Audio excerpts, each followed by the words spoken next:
my name's Eva, and today I'm going to be telling you the story of Snow White. Our story begins in a kingdom far, far away, where there lived a king and a queen.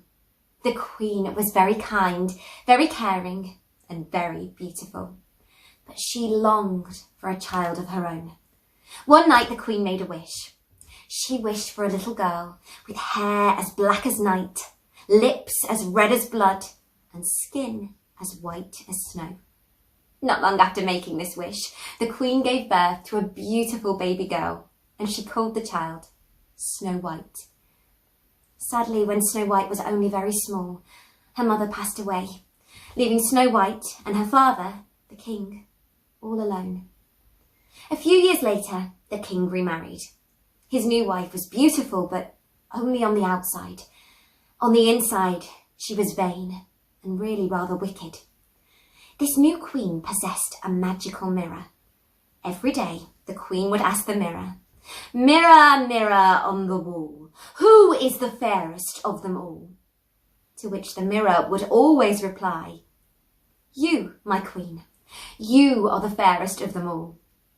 Well, this made the queen very happy, for the magic mirror never, ever lied. When Snow White was just 14, her father sadly passed away too, leaving Snow White to live with her stepmother. The new queen didn't care for Snow White. She treated the girl like a servant and dressed her in rags. But the more Snow White grew, the more beautiful she became.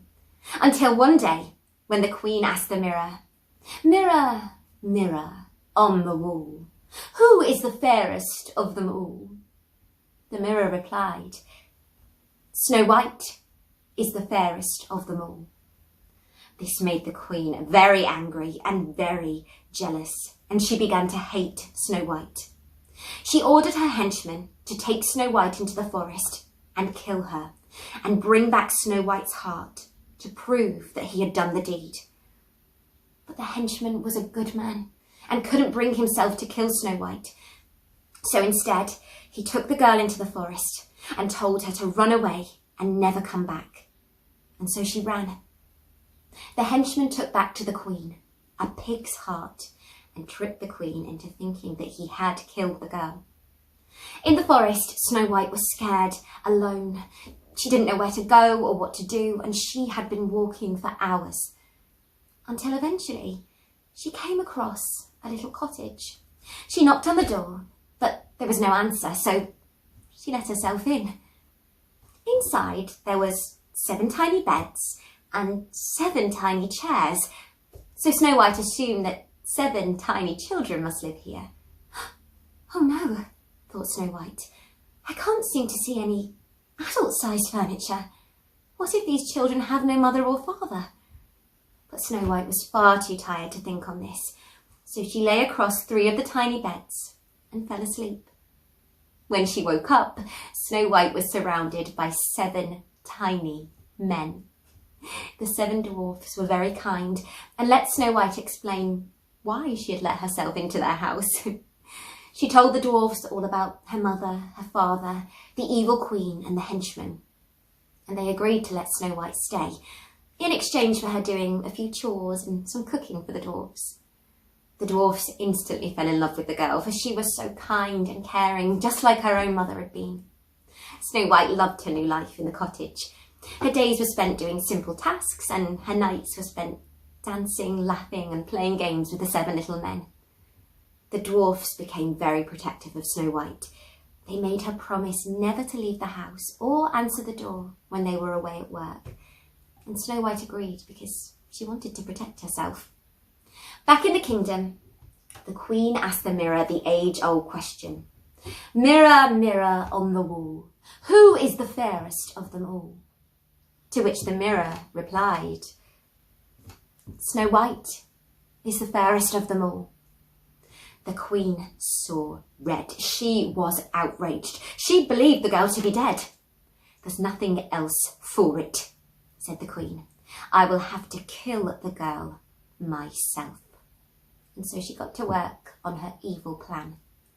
Back at the cottage, the dwarfs were leaving for work. They made Snow White promise once more that she wouldn't answer the door or leave the house. And she did. and got on with her housework. A few hours later, there was a knock at the door, but Snow White ignored it as she'd promised. But then there was a tap at the window. Snow White peered over and saw a little old lady waving at her through the glass. "Well, there can't be much harm in answering the door to a little old lady," said Snow White. And so she did. But of course it wasn't an old lady. It was the evil queen in disguise as a little old beggar woman offering apples. "Hello, my child," said the queen. "Would you like an apple? They're ever so delicious." Snow White knew that it was wrong to take things from strangers, but the queen in disguise had tricked her. And the apple did look so juicy and tasty. So Snow White took it, held it up, bit into it, and instantly fell to the ground, for the queen had poisoned the apple. Snow White lay there lifeless. The queen was thrilled and fled back to her kingdom. When the dwarfs returned home from work, they were distraught to find Snow White lying there. Assuming she was dead, they placed her into a glass coffin, where she lay looking beautiful. 3 days later, a prince and his servant were walking past the cottage. They stumbled across Snow White's coffin, and the prince peered inside. Well, he was overwhelmed with Snow White's beauty. He'd never seen anyone like her in his life, and he needed to know more about the girl in the coffin. So he knocked on the door of the dwarf's cottage, and they got talking. The dwarfs told the prince all about Snow White and the henchmen and the evil queen, and how this was most likely her doing. The prince persuaded the dwarfs to let him take Snow White to her proper place of rest, and so the dwarfs waved her goodbye one final time. While she was being transported, the prince's servant tripped, stumbled, and bumped into the glass coffin. "You clumsy fool," said the prince. But actually, this was a rather happy accident. For when he bumped into the coffin, it dislodged the piece of apple stuck in Snow White's throat, and it revived her. Snow White awoke, feeling dazed and confused, but overjoyed to see the prince, and he was thrilled to see her too, and he declared his love for her instantly.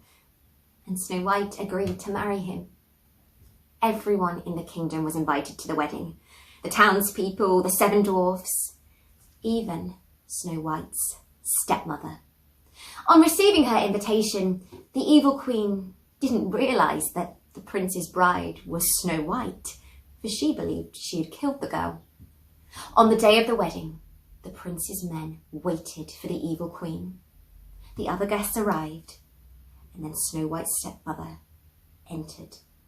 The guards seized her, threw her into the dungeon for an eternity, for her crimes against Snow White. Snow White and the prince were married later that day, and you'll never guess what. They lived happily ever after. I do like a happy ending, but I hope, after everything the 7 dwarfs did for Snow White, that once she'd moved in with the prince, she stayed in touch with them. I'll be back soon with some more stories, but in the meantime, everyone, stay safe. Goodbye.